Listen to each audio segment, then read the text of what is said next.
മോൾക്ക് ഏത് കഥയാണ് ഇഷ്ടം മോളെ? എനിക്ക് എല്ലാ കഥയും ഇഷ്ടമാണ്. എന്നാൽ ഇന്ന് മുത്തച്ഛൻ ബൈബിളിലെ ദൈവസ്നേഹത്തെ കുറിച്ച് വിവരിക്കുന്ന നല്ല സമരിയാക്കാരന്റെ കഥ, ഈശോ പറഞ്ഞ കഥ പറഞ്ഞു തരാം. കുട്ടികളെ, നിങ്ങൾക്ക് കഥ കേൾക്കണോ?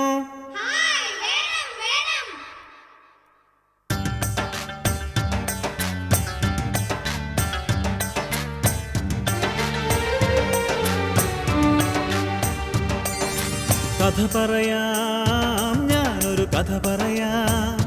നല്ല സമറായക്കാരൻ്റെ കഥ പറയാം.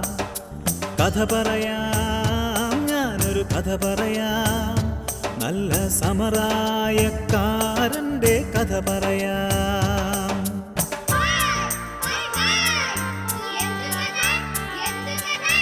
കഥ പറയാം, ഞാനൊരു കഥ പറയാം.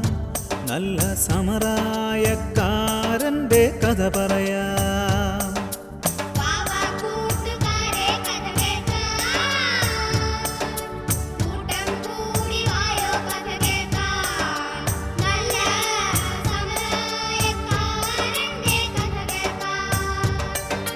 കഥ പറയാം, ഞാനൊരു കഥ പറയാം. നല്ല സമറായക്കാരൻ്റെ കഥ പറയാം.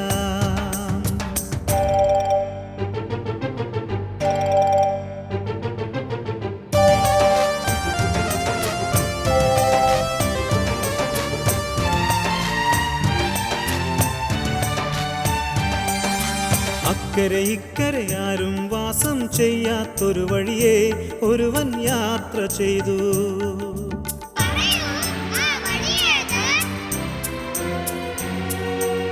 ജെറുസലേമിൽ നിന്നും ജെറീക്കോയ്ക്കുള്ള വഴി. അക്കരെ ഇക്കരെ ആരും വാസം ചെയ്യാത്തൊരു വഴിയെ ഒരുവൻ യാത്ര ചെയ്തു. കള്ളന്മാരുടെ കയ്യിലകപ്പെട്ടർദ്ധപ്രാണനായി, ദേഹം മുഴുവൻ മുറിവേറ്റവനായി. കഥ പറയാം, ഞാനൊരു കഥ പറയാം. നല്ല സമറായക്കാരൻ്റെ കഥ പറയാം.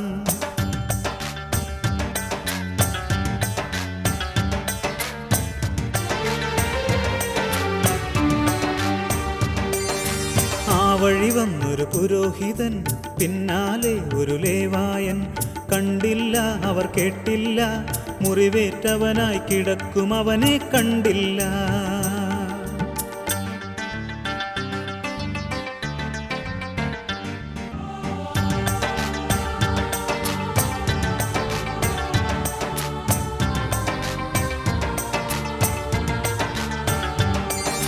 പിന്നെ വന്നൊരു സമറായക്കാരൻ, പിന്നെ വന്നൊരു സമറായക്കാരൻ. ശുശ്രൂഷിച്ചു, സ്നേഹം നൽകി. പറയൂ പറയൂ, ആരാണ് നല്ല അയൽക്കാരൻ? സങ്കടവേളകളിൽ ആനന്ദം, ദുഃഖദുരിതത്തിൽ ആശ്വാസം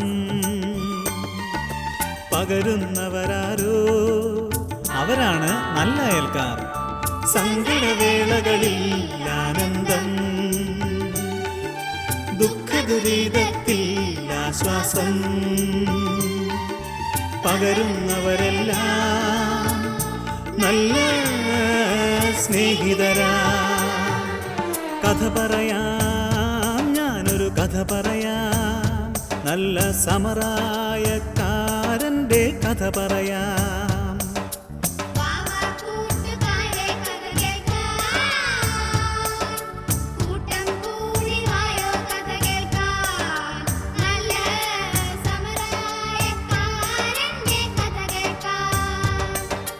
കഥ പറയാം, ഞാനൊരു കഥ പറയാം. നല്ല സമറായക്കാരൻ്റെ കഥ പറയാം.